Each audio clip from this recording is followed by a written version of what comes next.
Louise, Princess Royal and Duchess of Fife. A life of duty and grace. A whisper in the palace. The morning of February 20th, 1867, dawned cold and grey over London. The city cloaked in a fog that clung to its cobblestones like a mourner's veil. Inside Marlborough House, a grand residence of marble and gilt, a child's cry broke the stillness. A fragile yet defiant sound, heralding the arrival of Louise Victoria Alexandra Dagmar. Born to Albert Edward, Prince of Wales, and Princess Alexandra of Denmark, she entered a world of privilege and expectation, her veins pulsing with the blood of Queen Victoria, her indomitable grandmother. This was no ordinary birth. It was the beginning of a life that would weave through the tapestry of British royalty, threading majesty with a quiet, unshakable grace. Marlborough House hummed with anticipation that day. Servants scurried through its echoing halls, their whispers carrying news of the new princess. Her father, Bertie, a man of charm and excess, lounged with a cigar, his laughter booming through the drawing room as he toasted his firstborn daughter. Her mother, Alexandra, pale but radiant, cradled the infant with a tenderness that belied her royal poise. Outside, the city churned, carriages clattered, hawkers shouted. But within these walls, time paused for a moment, honoring the child who would grow to bridge palaces and people. Louise's name was a melody of her heritage. Victoria for her grandmother, Alexandra for her mother, Dagmar for her Danish roots. Yet she was more than a title or a lineage. She was a spark destined to glow softly amid the glare of monarchy. Her earliest memory would be the flicker of candlelight on gilded ceilings, the rustle of her mother's skirts, and the distant murmur of a world that watched her every step. From that first breath, Louise was marked, not just by birthright, but by a calling to live with purpose, a duty she'd carry with a grace all her own, childhood in shadows and light. Louise's childhood unfolded in a realm of contrasts, opulence and obligation, joy and quiet sorrow. Marlborough House, with its towering portraits and mirrored salons, was her first playground, a labyrinth of luxury where she toddled after her mother's flowing gowns. Tutors arrived with books and violins, their stern voices shaping her into a princess fluent in French and German, her fingers coaxing melodies from piano keys. Art lessons filled her days with color, watercolors blooming on paper as she sketched the gardens beyond her window. Yet this splendor came with a price. The palace was a gilded cage, its walls echoing with expectation. Her father, Bertie, was a whirlwind of charisma, tall, broad-shouldered, with a laugh that filled rooms. He loved his children, but his life was a carousel of parties, hunts, and whispered scandals that thrilled London's gossip mongers. Alexandra, by contrast, was a still pool, her beauty serene, her kindness a balm. Louise adored her, clinging to her mother's skirts during rare moments of calm. Alexandra taught her daughter not just etiquette, but empathy, how to see beyond the throne to the lives it touched. Together, they'd slip into the city's edges, delivering baskets to the poor, Louise's small hand gripping her mother's as they navigated muddy lanes. 6 siblings filled her world. Albert Victor, bold and restless. George, steady and thoughtful. Victoria, sharp-witted. Maud, gentle. And Alexander John, the baby who never grew. His death, a mere day after birth in 1871, struck like a thunderclap. Louise, barely 4, didn't grasp the loss, but she felt it. In her mother's silent tears, her father's rare stillness. She'd peek into the nursery where his cradle sat empty, a pang stirring in her chest she couldn't name. That grief planted a seed of awareness. Even royalty couldn't shield her from life's fragility. As the eldest, Louise became the family's quiet anchor. She soothed Victoria's tantrums, steadied George during lessons, and watched over Maud with a sister's care. Summer retreats to Sandringham offered respite. Fields stretching to the horizon, the scent of pine and sea air. There, she'd escape with a book, dreaming beneath oak trees of a life less watched. But London always called her back, its scrutiny a constant shadow.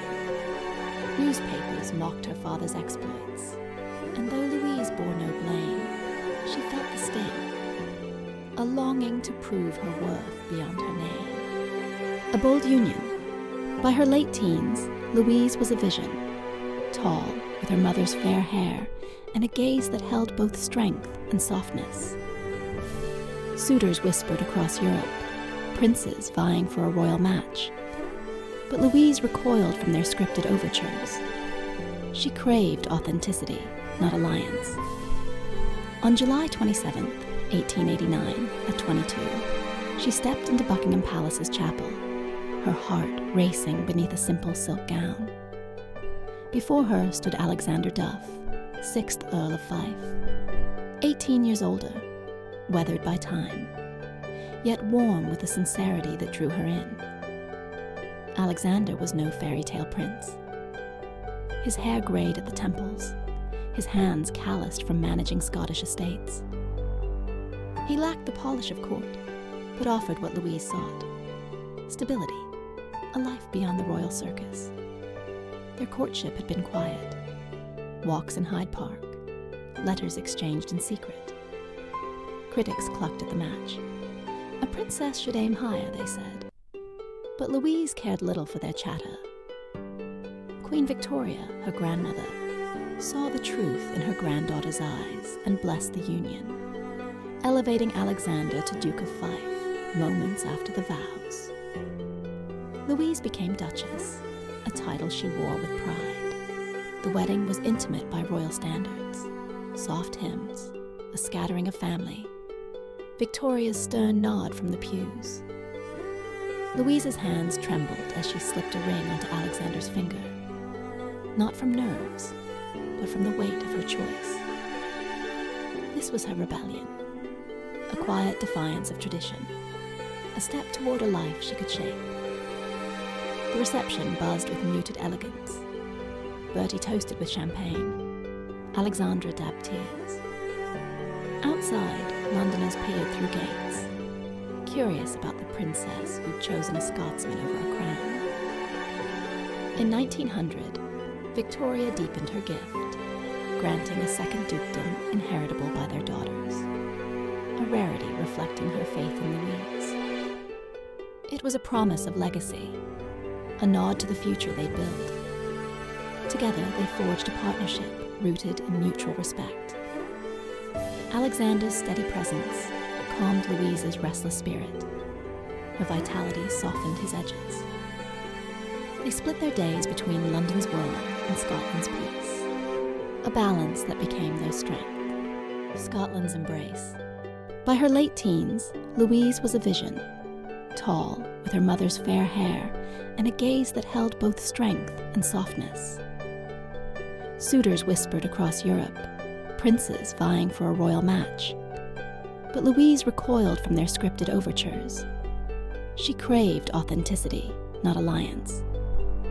On July 27, 1889, at 22, she stepped into Buckingham Palace's chapel, her heart racing beneath a simple silk gown. Before her stood Alexander Duff, 6th Earl of Fife, 18 years older, weathered by time, yet warm with the sincerity that drew her in. Alexander was no fairy tale prince. His hair greyed at the temples, his hands calloused from managing Scottish estates. He lacked the polish of court, but offered what Louise sought: stability, a life beyond the royal circus. Their courtship had been quiet. Walks in Hyde Park, letters exchanged in secret. Critics clucked at the match. A princess should aim higher, they said, but Louise cared little for their chatter.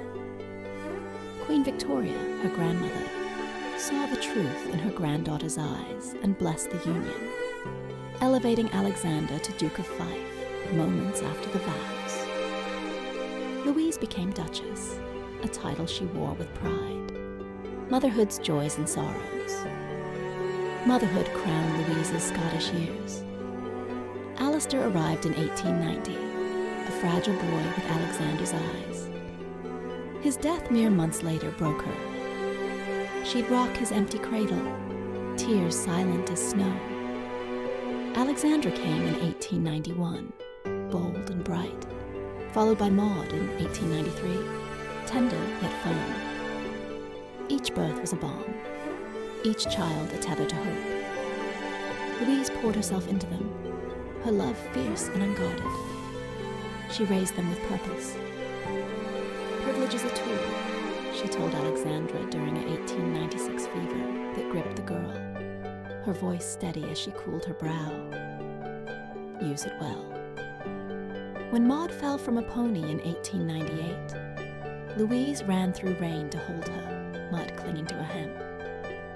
She sang to them, lullabies of Danish seas, Scottish moors, her voice a thread tying their hearts to hers. Alistair's loss lingered. She'd pause at his unmarked grave in Marlodge's garden, whispering apologies to the wind. Her daughters grew under her wing, Alexandra with a mind sharp as flint, Maud with a soul soft as dawn. Louise taught them compassion alongside courage, lessons etched in her every act. They were her light, her reason to rise when grief threatened to pull her under. Princess Royal in public service.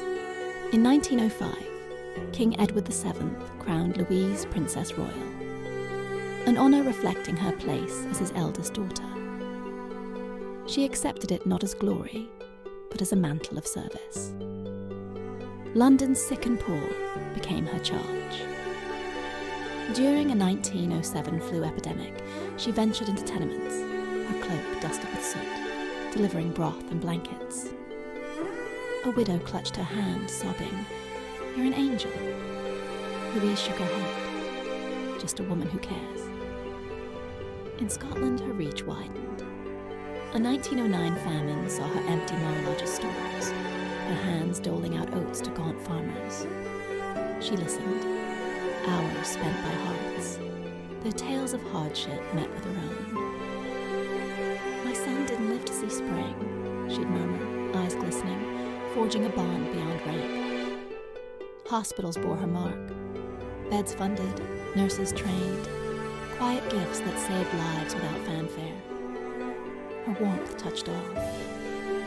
In 1910, she funded a traveling troupe, bringing theatre to Highland hamlets, children's gasps at their first play, echoing her delight. She was no distant royal. She was theirs. A presence felt in every patched roof and mended heart. Loss and resilience. 1912 sundered Louise's world. On a family voyage to Egypt, Alexander fell ill, his breath fading beneath the desert sun. He died in her arms, age 62, leaving her a widow at 44. The ship home was a tomb of silence.